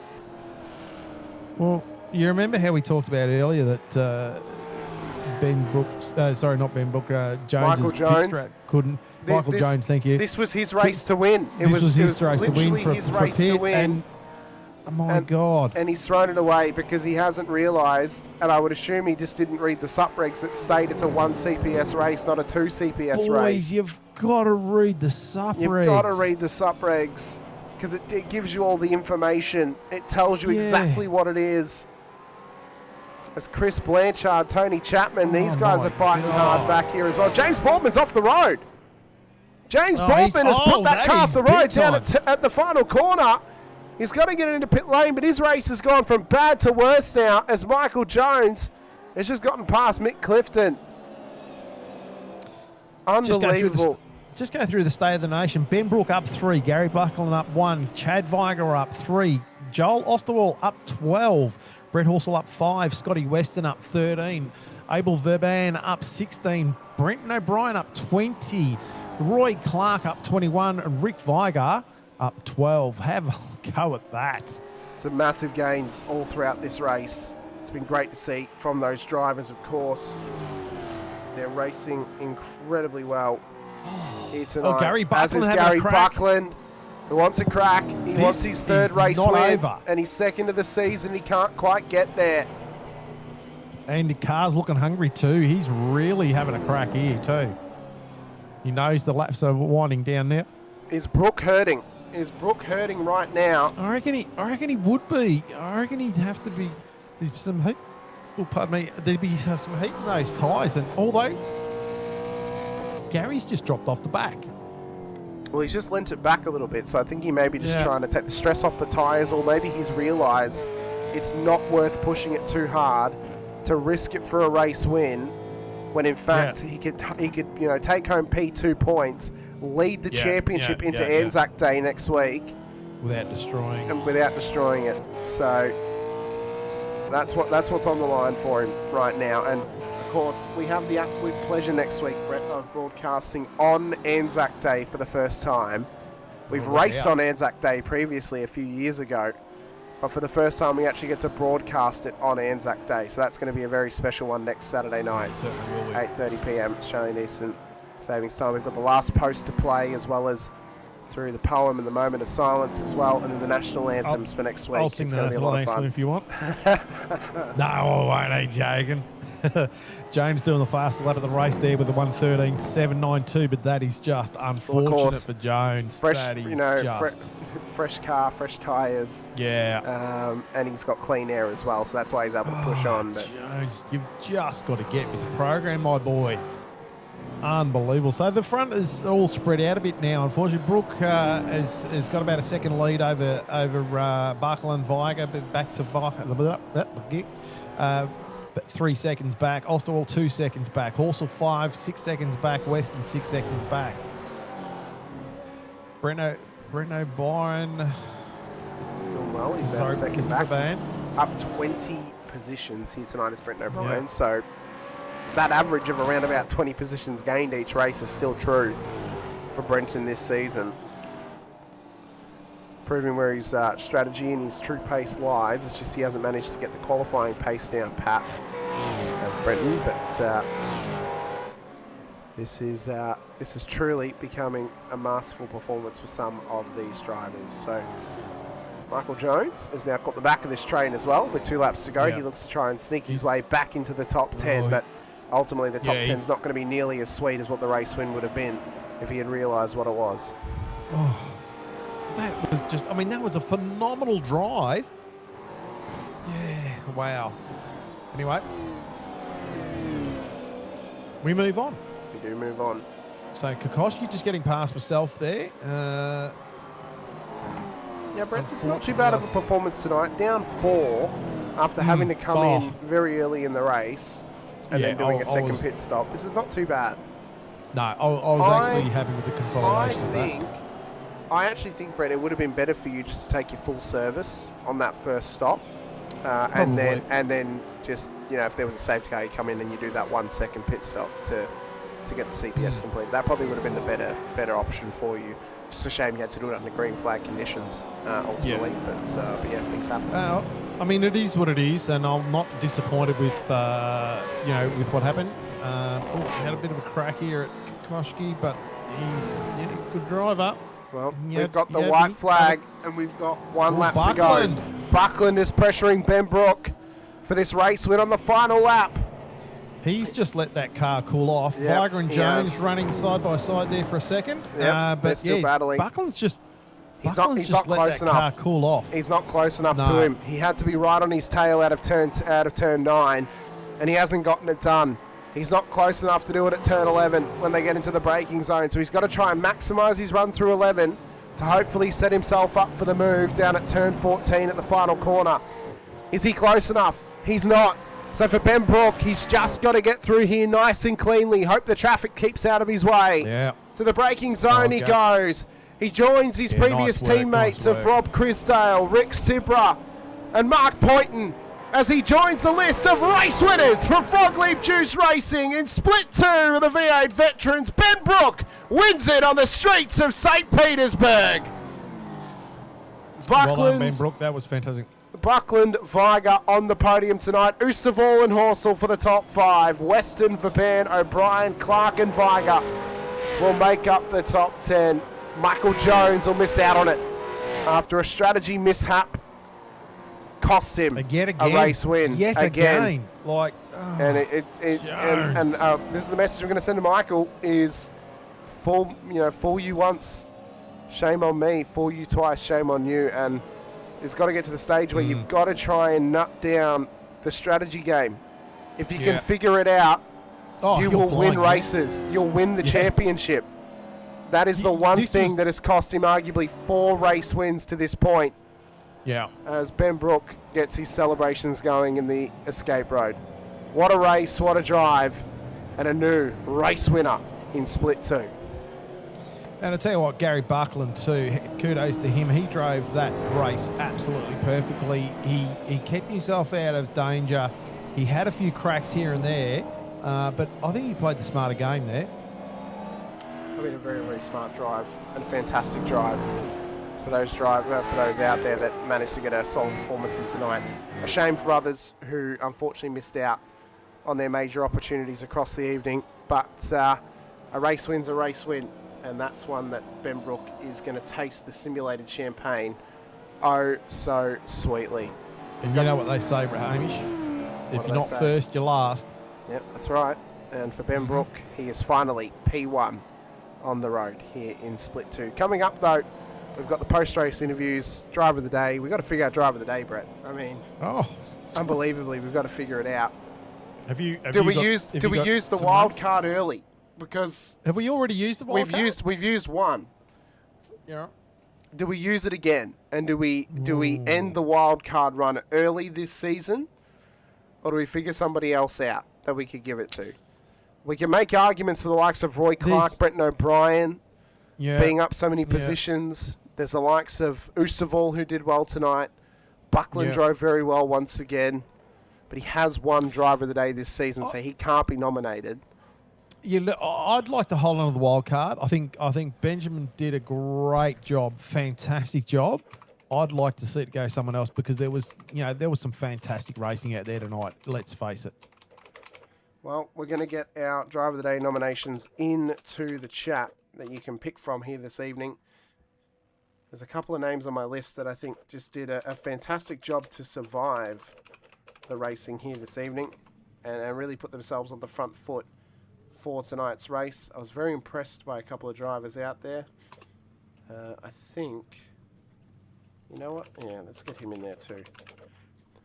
Brenton O'Brien, Roy Clark, Jamie Peters, or Abel Verban. Get your votes into the chat for driver of the day here this evening out at St Petersburg. Nice. And whilst we wait for the votes to go through, it is time highlights for the post-race highlights here. Oh yeah, out at here. Well, sorry, was that a bit too enthusiastic? Oh, that was good. That was nice and enthusiastic here at St Petersburg. So we'll go to the blimp to see the carnage that happened at turn 1 here this evening, and this is what happened. 4 wide down there.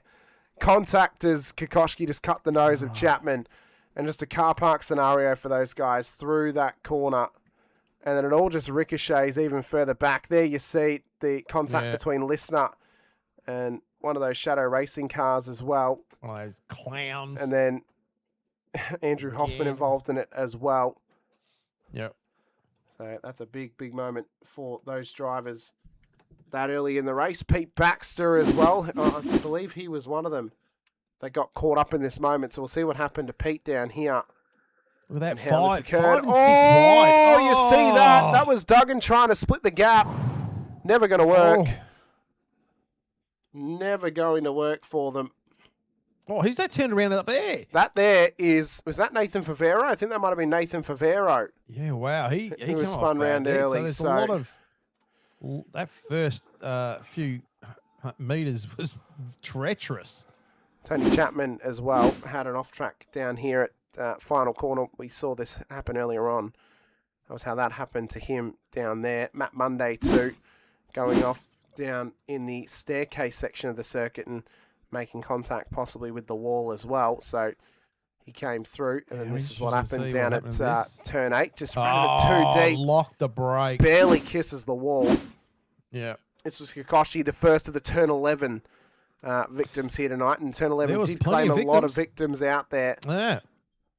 Just that nip of the brake. Didn't get it in the wall, luckily, but did well to pull it up. Pete Baxter as well. This was his moment, and it's a wild moment down at turn 8. Brett, we saw him in the wall, waiting for the whole field to come past him. Just lost the rear end, so he was already carrying damage. Right. And then into the wall he went. Yeah, wow.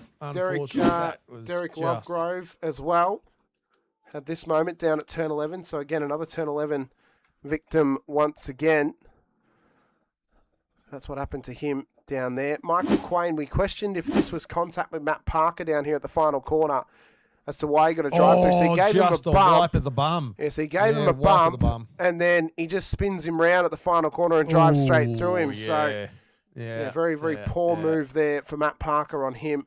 This was Ron Allen, another turn 11 victim once again tonight. It was really becoming the night of turn 11. Ron Allen, unfortunately, he had a shocker of a night. It was not his night tonight at all. And bonk. There you go.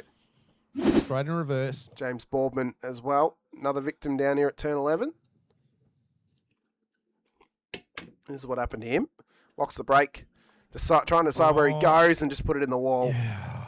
Couldn't quite decide where he wanted to do it down there.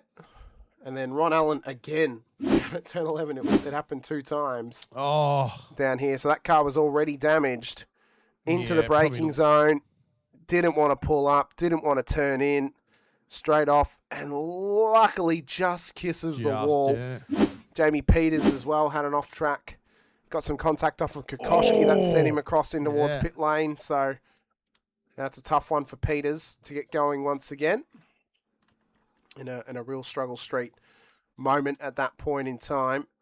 And then this was Dave Duddle's moment before we got to Paul Burns, who brought out the safety car. So this is what happened to David down at turn 11. So turn 11 probably would have been the best seat in the house if you wanted to see carnage, because there was a lot of cars that went off the road down here. Yeah, the old Aperture signage getting a big run. Here we go. So this is what happened to Paul Burns. So Paul got loose, and then the car just turned straight left into the wall. So that looks like a wheel failure to me, Brett, if ever I've seen it for Paul Burns. Hardware of some sort. So that's a real struggle for him. And then this was James Boardman and Darryl Callahan. We pointed it out throughout the race. This is what happens. So he hops the curb, runs it into the grass, tries to pull it up. Yeah. Contact's made. And James got a drive through for that one as well. Yeah, unfortunate. Nathan Favero, though, unfortunately, he actually made contact with the back of Darryl after he rejoined the track. So they're coming through turn 1 and turn 2. And then Nathan just hits the back of him and loses the rear, and into the wall he went. So that was how that big one. That could have been a lot worse too. This was Tony Chapman. So this is what actually cost Tony Chapman the front end of his car. This was down at turn 11. So once again, becoming super famous tonight. Just straight in the barrier down there, and has to get it going once again. I wonder whether they need to open the aperture up on that corner a bit. Oh, they might have to. Darryl Callahan and Chris Blanchard as well got into a bit of strife through the staircase section here tonight. So once again, just plenty of action to show for you. That's coming through there. Bit of contact. Ooh. Driver's trying to come past. Tchaikovsky. Oh. And Lovegrove and Monday, nowhere to go at that stage in time. And as we scroll on through to find a little bit more action once again, Mick Clifton off the road. This was up at turn 4, and he's had a moment down here. He was battling with Scott Weston inside the top 10. Went for the move. Massive jump on the brakes. Didn't want to pull up, and he finally got it there. Then James Boardman, this was his wild ride to get. He went off the grass again, and then this is what caused him to go straight into the wall down at that corner. And that's all she wrote for St Petersburg. Lucky he kept that going, yeah. So he was very lucky that he managed to get that thing back to pit lane. Right, let's have a look at the votes for drivers of the day in the chat. It looks to be pretty well certain this evening's driver of the day. Great to see everyone in the chat as well. Fantastic to see you all there. Hit the like and the subscribe button. Yep, help support us once again. We appreciate the support out there. The driver of the day will be going the way of Mr. Brenton O'Brien here this evening. Up 20 spots here tonight to get himself inside of the top 10. And congratulations to Brenton O'Brien in a great drive for the ERT driver out there as well. So congratulations to you, Brenton, for that effort here tonight. And yeah, really, really well done. Well done, guys, yeah. Well, we appreciate everybody joining us thus far. We've still got the post-race interview for P2 here tonight, and now championship leader in Gary Buckland. We'll quickly swing him in for a very quick chat. Gary, welcome in. Congratulations. P2 on the road tonight. We appreciate you coming and have a chat to us. Now lead the championship once again in a phenomenal drive, and that, maybe puts a little bit of pressure on you leading into Anzac Day next week for VIR, but how are you feeling after this one? Oh, well, firstly, good evening, guys. Brett. Good evening. Yeah, I'm feeling pretty good. I've sort of backed off the practice amount that I was doing. But, yeah, going to split one, coming back here, I think it's taught me a lot. Well, you've driven fantastically thus far, Gary. Obviously, that win back at Road America. Are you hoping that it's not going to be nearly 900 days between race wins now? Maybe you can get another one before season's end? Yeah. Well, luckily, I'm getting training from our master, Sean van der Meulen, who, thank you, mate, he's a legend. He helps me quite a lot and talks me through every week, as in what I should do, how I should react to things. Nice. Just the help he gives me is very beneficial to my race pace and my race consistency. So yeah, thanks to him. But go for it. Sorry, mate. You could see, you might have heard me mention a couple of times during the race call there that you could see, the car was very poised. Like you had a couple of cracks, you let the car cool off. You got away a little bit, but then closed the gap up and had another crack. Like it was just very, very calculated. I thought you drove exceptionally well. Thanks, mate. Look, I think Ben drove exceptionally well. Congratulations to him on his first win. That's exactly what I was doing, backing off, letting the tyres cool. I was trying to run as forward a bias as I could to keep the rear tyres cool for exit speed. But, mate, hats off to Ben. He did a good job. He really drove well. Well, Gary, you've done an incredible job this season. You lead the championship now, going into VIR next week. And to end out the first half of the season, we wish you the best of luck throughout the rest of the season and through the midpoint of the season now as well. Is there anyone that you want to give a shout out to before we let you go this evening? Yeah, for sure. The Veterans League that put it on every week, the the actual race control guys. Look, we couldn't do it without them. Love your work. You guys, the broadcast, they're just special, mate. I love what you do. I love watching them every week. They're just, I watch them all. Motor racing is my life, and it's turned out to be Anita's life as well. But yeah, it's just full on. I love what you do. I'd go through, Racecraft, M1 used cars, Logitech G, Parramatta Isuzu Ute, LGC Images, Player One, Nova Sim Sports, and Bin the Blade for Balin Foundation. Again, thanks to Sean. He's a good mate. I'd like to thank the Sprint Series, Hazy and Phil Marsh, for what they put on. I think that benefits quite a few veterans that race in Split 2, 3 and 4. Even 1, we have Split War drivers from Split 1 come in. And I think that, it's just the best group of people I've ever been with. You guys are brilliant. It's awesome. I love racing. Well, we appreciate you so much, Gary, and we wish you the best of luck throughout this season. Congratulations on the success thus far. Best of luck next week at VIR, and best of luck in the second half of the season as well. I think Brett and I both we're quietly pulling for you to try and get this championship for yourself. You're doing very, very well, so congratulations. Thank you, Hamish. I really appreciate it. Thanks so much. The other thing I wanted to say was hats off, Brett. Those songs are awesome, mate. I go to work and I say to people, "Hey, ever watch this?" And they say, "Well, we already watched it at Smoko, mate." They're good. all into it. So I'm trying to get as many people as I can Oh, involved. why not? And Yeah. I love helping people race faster and get faster, because it shows, Another thing I'd like to say is hats off to John Van Ree for the win in Split 4. That's an awesome effort at this place. Unfair advantage. This race is held at an airport, and he spends all of his time at an airport. So I feel like that's an unfair home advantage for John.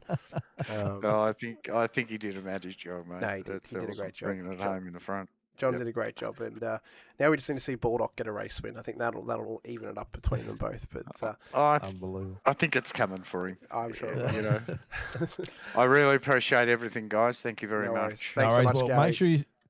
Make sure you stick around, Gary, because I'll tell you what, this week's song, this hypes up songs is one for the ages. Amy just told me that I might need to calm down because people might be having a heart attack. They get that ramped up. So, well done, Gary.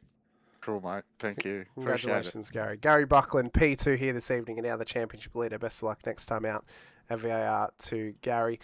Brett, it's been a wonderful time once again to call the action here for Split 2, of course. And, well, we look forward to what's to come next time out on the road here in Split 2. It's next week. It's the most somber round of the whole year and the whole season. It's when we get to go racing at a VIR for Anzac Day this year. So that's going to be a very, very special moment for us, not only as broadcasters, but also as the drivers as well, who get to take part in that race as well. So you guys don't want to miss that action next week, 8:30 p.m. Australian Eastern Standard Time, right here on the V8 Veterans and Infinity Broadcasting channels as well, when we're racing for Anzac Day once again, with all the pomp and circumstance through the last post, reading through the poem, as well as having the Australian New Zealand national anthems as well. You guys are going to see it all, and we want to see those Anzac Day paints, so get them into the Paint Liveries channel, into Discord. We want to see them before we go racing on Thursday. Reminder as well, don't take them off your car until we get to Sunday next week, because we want to see them on the broadcast as well. For myself, Hamish Munro and Brett Fisher alongside, appreciate your time, appreciate you for being here with us once again. Be sure to hit the like button, the subscribe, the bell icon as well if you want to help support us over on Infinity Broadcasting, and as well to the V8 Veterans channel too, where you can see the live or replay broadcasts of Split 2, Split 3 and Split 4. Go and help support SimSpeed TV for broadcasting Split 1 by subscribing over there and watching the Split 1 replay after your race as well, or watch it live if you don't race here in the Veterans too. A shout out to our series sponsors, of course, the title sponsors, Racecraft Simulations, to Logitech G, Parramatta Isuzu Ute, Player One Sim, Nova Sim Sports, Project Fade Streetwear, LGC Images, and M1 Used Cars for the Driver of the Day award. Once again, we appreciate them for helping us go racing every single week. But appreciate you all so much. Until next time, thank you so much for joining us here for season 27 of the V8 Vets. But until then, stay safe, drive hard, and as always, bye for now.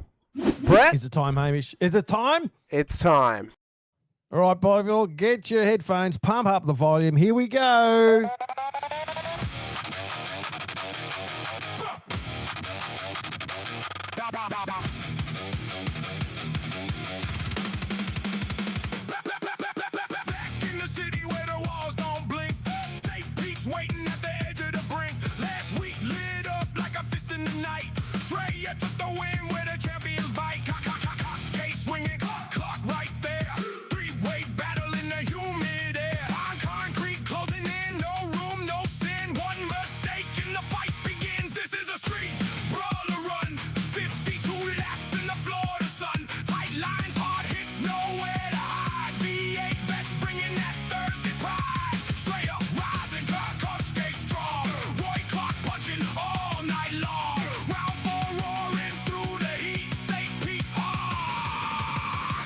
A pounding beat.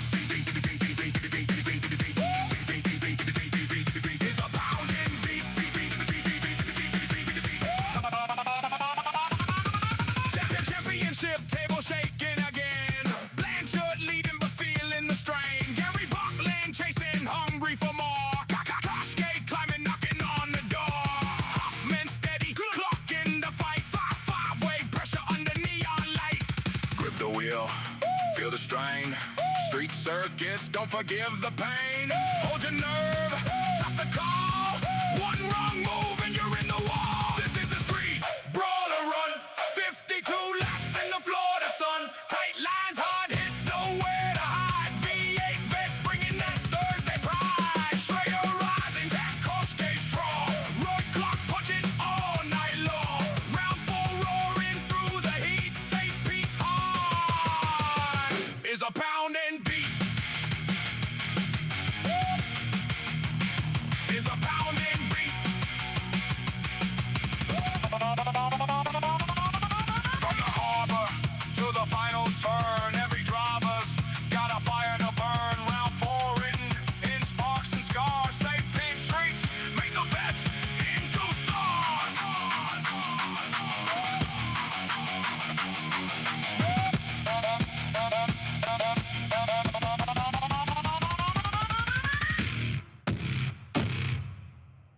Good night, everyone.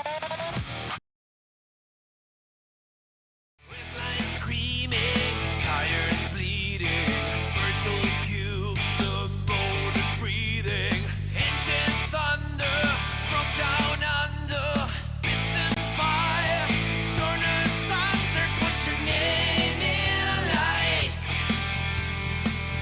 Oh, with the vets tonight, it's a 1,000 decibel super car fight, burn this track to the ground with V8 sound. Oh, you're so steel, but the racing's real. Pedal down every pass you feel. Step right up and place your bets. This is us, the V8 Vets. Put your name in lights. Put your name in lights with the vets tonight. It's a 1,000 decibel super car fight. Burn this track to the ground with V8 sound. Put your name in lights. Oh, oh, with the vets tonight. It's a 1,000 decibel super car fight. Burn this track to the ground with V8 sound. Burn this track to the ground. Come on now, put your name in lights.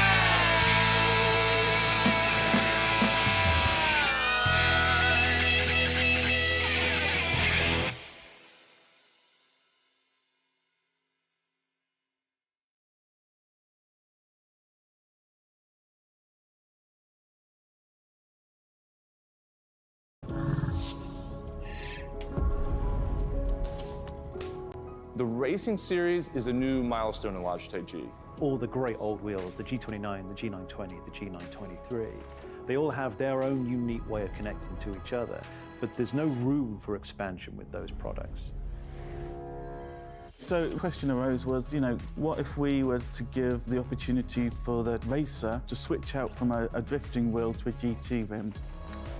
With the wheel hubs that we created, that's got a very specific button set, but you can replace any of the steering wheels. And the real lovely aspect to this was we could give the user, driver and the racer the opportunity to experience different genres of race. It allows drivers to craft high quality, customized setups that resonate with your individual racing style. When we start with the design, we always start sketching. Very often, once we've got sketches, we start discussing with engineering. We had 3 rounds of engineering testing or user testing where we invited in users from sim racing, and every single round of feedback we refine, the product based on what they tell us.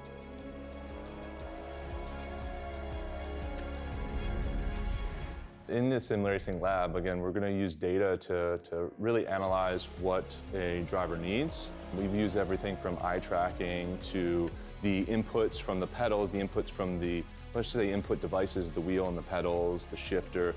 We're taking that and we're compiling it so that we can build different products based on those individuals' needs for all consumers and all drivers. I don't know of anyone else in the industry that's actually doing this kind of research into their products to see how their products are affecting performance of their users. We've built the product to make sure that it's as reliable as possible. So the innovations in engineering that I'd say we're most proud of is the sequential handbrake and shifter toolless changeover. This is now a patented system, so it's really easy for the user to just switch between modes. If you give people the tools to do what they want, they will. They will just go off and have fun.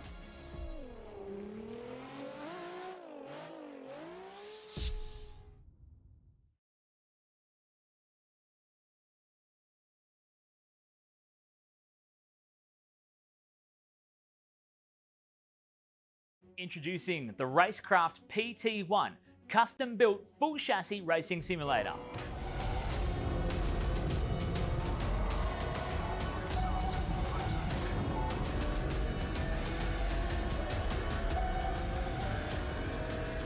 The design project, codenamed The Cage, an 80/40 extrusion chassis sitting on top of a Sigma Integrale DK2 Plus 4-point full motion actuator system.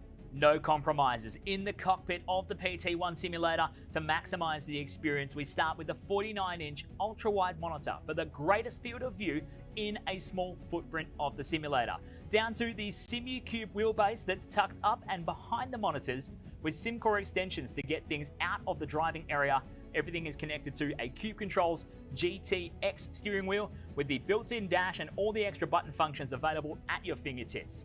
Driving through the Raceworks S1 pedals, the potentiometer throttle and the 2 hydraulic pedals for brake and clutch ensures you maximize the feel underfoot, and seating yourself into an OMP HTER bucket racing seat with OMP belts connected to a G-belt tensioner to provide that extra feeling and the heightened experience while you're driving. Additional interfaces and accessories in the PT1, we have twin butt kickers, one on either side of the OMP seat, as well as a Jinx sequential shifter, the SimPush Race Logic timer to the left-hand side, a Racecraft built-in WinSim kit with Philips Hue lighting and a built-in sound bar, plus the OMP side net to finish off the experience in the PT1. The Racecraft PT1, build number 1, the ultimate in sim racing experience, combining the best products in the market with the passionate, no-compromise approach that goes beyond racing simulation.